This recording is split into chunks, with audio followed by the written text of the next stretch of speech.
OK，大家好，我是 Dustin。好，那如你所见哦，每次的影片都在不同的场景呢，视角非常多变。好，虽然现在这边是晚上，但其实上呢，白天的时候呢，你可以发现这就是曼谷的这个街景这样子。OK，好，所以 Dustin 在这边现在在曼谷正在去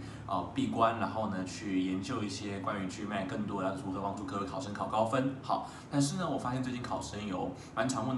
到一个问题，这个问题还蛮特别的，所以呢，Dustin 就用我自身的经验跟大家分享一下。这个问题就是说，今天很多考生说 Dustin 啊，我在考试的时候我觉得好紧张哦，好，就是我常常会紧张到我就是原本写就是会写的题目并不会写，然后呢原本看得进去的文章并看不进去，好，或者是说原本我选都的就我手滑选到一选项，我要怎么样克服我这个紧张感 ？OK， 好，那 Dustin 这边跟你讲我自己的经验 ，OK 哦，好，来，首先我们要先做一件事情，就是说我们面对任何问题的时候，我们都要把它细分，都要把它穷举，好，我们可以把紧张感分成两个东西。第一个叫可控因素，第二个叫不可控的因素。OK， 好，我们先来讨论不可控的因素好了。什么叫不可控的因素？不可控的因素就是说，今天你在考试的时候，这跟你自己心里面知道，这跟模考不一样。打从你进入 Pearson 就是 Center 那一刻，然后呢，经过那个所谓的就是验证程序，就知道这是真正的考试，这跟你以前做过的模考都不一样。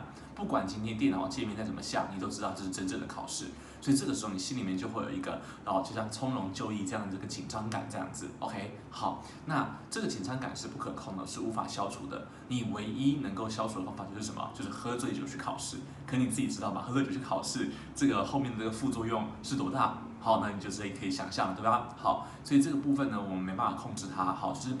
知道这个考试是一个正式考试这个紧张因素我们无法控制，好，这个是每个人天生的，好，有些人是这个神经比较大条，有些人是什么呢？好，会紧张兮兮这样子 ，OK。但是我今天要跟大家分享的是说，那可控制的这些因素要如何就是去调整呢 ？OK， 好，可控制的因素呢，Dustin 这边发现有两个东西 ，OK。首先第一个就是外界的一些影响，好，比如说举个例子，你是可以预期到，好，在考场上会有一些突发状况，比如说冷气太冷或冷气不冷，好，比如说今天你肚子饿，或者是你今天会拉肚子 ，OK， 好，比如说今天呢，好，你隔壁的人很吵 ，OK， 好，或者是今天考场上出现什么宕机、什么突发状况，其实这些你都是可以先预想过一遍的。那这个东西就很像是你在出国的时候，好，你在出国的时候，你会觉得说，我是不是今天会被偷钱包？我是不是今天会被偷护照？所以你就先预备好一样。所以其实这些东西你都是可以自己去先想过一遍，且为这边预备好的。好，比如说举个例子，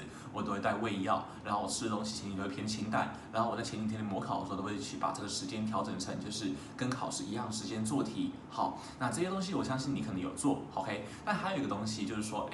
比如说今天考试的时候可能会有特别吵，可能会你无法专心。好，那当时你怎么适应呢？很简单，当时你在考前呢，其实上好，我就跑去一些比较吵的地方准备。比如说可能平常我都在图书馆念书，好，但是呢，在考前大概3个礼拜、4个礼拜的时候，好，我就先跑去什么单体咖啡啊，跑去星巴克啊，好，甚至跑去公园，好写题目这样子。好，因为你知道环境有点嘈杂，所以你一开始的时候会觉得说，哎呀，怎么感觉就读不进去啊？但你知道吗？后来慢慢就会习惯了。好，那到后来当时也还尝试过一个方法，就是说在手机上或是在一台 iPad 里面装一些题目 ，OK， 然后呢，在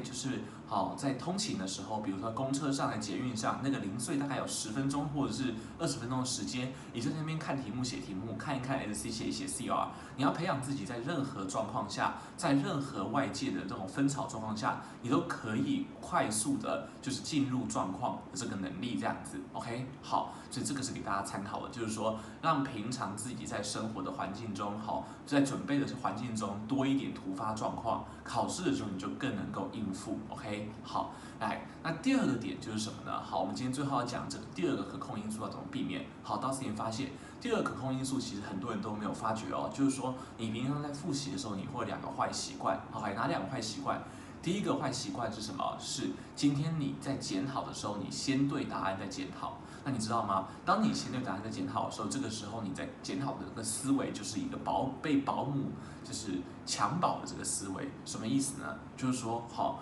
你一定知道这个选项正确答案是这个题目正确答案是什么了，错误答案是什么了，所以你就会抱持一个 OK， 我知道你对，我知道是你错了，好的心态去检讨。但是你知道在考试的时候，你根本不知道哪个选项是对或错，对不对？所以这个时候呢，你就会有不确定性，你就会开始紧张。那这种紧张累积下来之后，到后面就变得越做越慢，或者是整个崩盘崩掉了。OK， 好，所以呢，如果你之前有这样的习惯的话，我会建议你改进。OK， 好，就是说你先检讨，先去想一遍这个题目到底要怎么解。好，确定你想过之后再去对答案，然后再去修正。OK， 再去修正你自己错误的想法，这样会更有效。好，那再来最后一个，好，就是说。